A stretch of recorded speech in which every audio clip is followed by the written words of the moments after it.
southeast of Jacksonville, Florida. Over a decade ago, the First Coast was almost annihilated.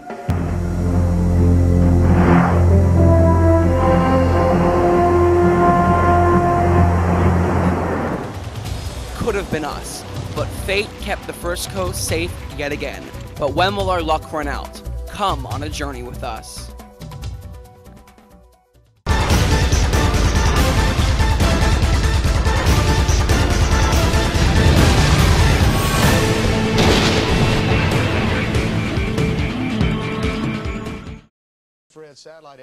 The time is 1999. The First Coast is under threat of 140-mile-per-hour winds. This is what Floyd eventually did, but not to us. Floyd curved northward at the last moment. Instead, this was Jacksonville, panicked, confused, and scared. This situation would repeat itself a couple times over the next decade, but occurred mostly in vain. John Meserve is the former mayor of Atlantic Beach. He is also the director of Fleet Landing, a retirement community for retired military. So Floyd was a devastating one because it came up from the south and it drove everybody ahead of it. We evacuated all of Fleet Landing, which is 500 residents plus 100 people in our health center, and we had to get out of here. Now, most of the independent residents went on their own, and I actually asked them to evacuate before it was called for. Next, we took our cameras to Channel 4, the local station. Chief Meteorologist John Gahn talked to us from inside the Weather Center. Had it been on us, the storm surge along the coast would have exceeded double digits, 12, 15 feet, and it would have washed right across, you know, A1A in St. Johns County, right northward into Nassau County. And Jax Beach itself probably would have been underwater in many of the key travel areas along Atlantic Boulevard, Beach Boulevard. These locations would have seen severe flooding. And so we then took our crew to the south side to talk to Action News Chief Meteorologist Mike Burrish about the hurricanes. Well, Floyd, the scope of the storm is what caused all the evacuations and the problem. It was too large and too intense to not evacuate, at least if for no other reason, as a precaution. If that storm ends up 50 miles to the west, and that's well within the realm of forecast errors back then and even today, we've got a disaster on our hands. Action News traffic anchor Derek Odom was called upon to talk about evacuation routes. Set up since Floyd certain zones to be evacuated. So the beaches obviously would be first for Category 1. They would be asked to evacuate. Other areas are Category 2, 3, 4, and 5, and so on. So you should only evacuate when your zone is called for. That will help cut down on the confusion and chaos we had after Floyd. The Holiday Harbor section of Jacksonville along the western banks of the Intercoastal Waterway has been largely spared from tropical cyclones in the past.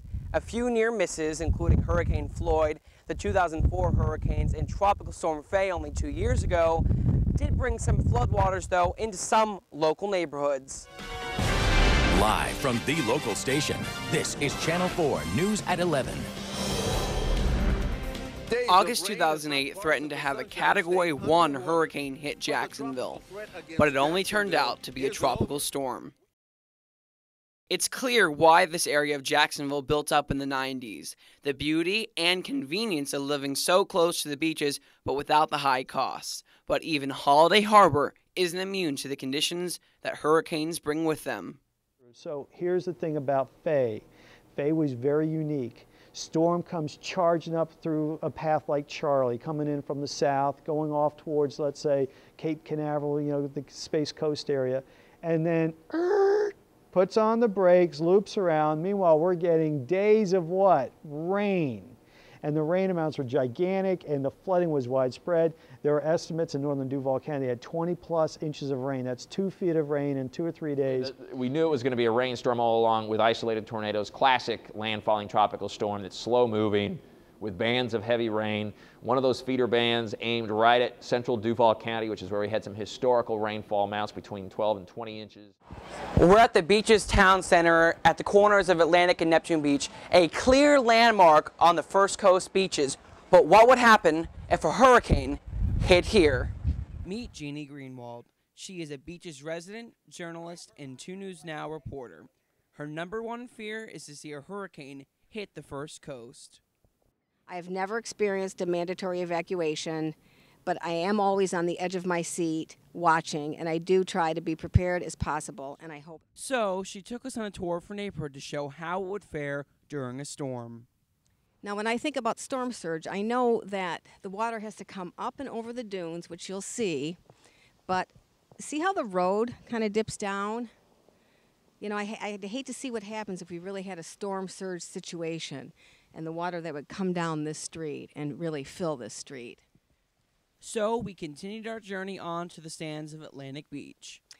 Prior to a storm coming in, the weather might be beautiful and sunny like this, and then as the hours approach and the days approach towards the storm coming, it changes, and you'll see a lot of people out on the beach because it is a fascinating thing to watch the sea turn from this to something very different. How will you know how a hurricane will personally affect you? Mayor Payton actually went and put in place about 7 or 8 poles sticking up out of the ground in the various beach cities, painted with various colors, all the way up to about 15 or 20 feet in the air. And at the top of that pole was a great big couple of feet of red. And what that certainly indicated was the probability that if a Category 5 hurricane came through our area, the dangerous semicircle hit at that location, and it was in a high tide issue, you could have a storm surge that would be at the top of a 20-foot pole. Now that's a bit scary. People don't believe it. We decided to take our cameras out to the Mayport Village to see their hurricane pole. Here in the Mayport Village, this hurricane pole just exemplifies the impact a landfalling tropical cyclone's storm surge could have in the village. Category 1, 2, 3, 4, and 5. A Category 1 would inundate local businesses and cause some real big monetary impacts. Category 2 would wash me off my feet and into the St. Johns River. Wedged between several bodies of water, the Mayport Village is prone to flooding. Driving along here in the Mayport Village, it's not hard to tell why this is such a flood-prone area. I mean, I'm driving on both sides of me. There's just sort of marshland and there's lowlands, and there's even signs posted right up here on the road in front of me showing that the road could flood easily during a tropical cyclone. And we saw that during Tropical Storm Faye. Being surrounded by water, what is the one solution to protect your home from a hurricane? Building it with reinforced concrete. Meet John Greenwald from the Montanaro Group. He builds these kind of homes. With the Montanaro structure, since the roof is part of the wall, it's impossible for it to blow off. It just can't happen. If the roof on one of our modules blew off, that means the entire wall structure would have to blow off. So it's an extremely safe environment to be in high winds and any kind of weather event that's going to be severe. Okay. Chief Meteorologist Mike Burris thinks this is the way to go. Concrete is the way to go. I mean, it's more expensive on the front end, but on the back end, especially if there's a storm, you'll fare better and have less damage. If there's a flood, they'll stand up to flooding better. And in the end, they're usually easier and more efficient to cool and heat. So you actually come out, energy-wise, a little bit better too. Lifetime, but at some point, Jacksonville will be the bullseye. But we have to be ready to face it if it comes. You've seen what has happened, what is happening, and what could happen. Are you prepared?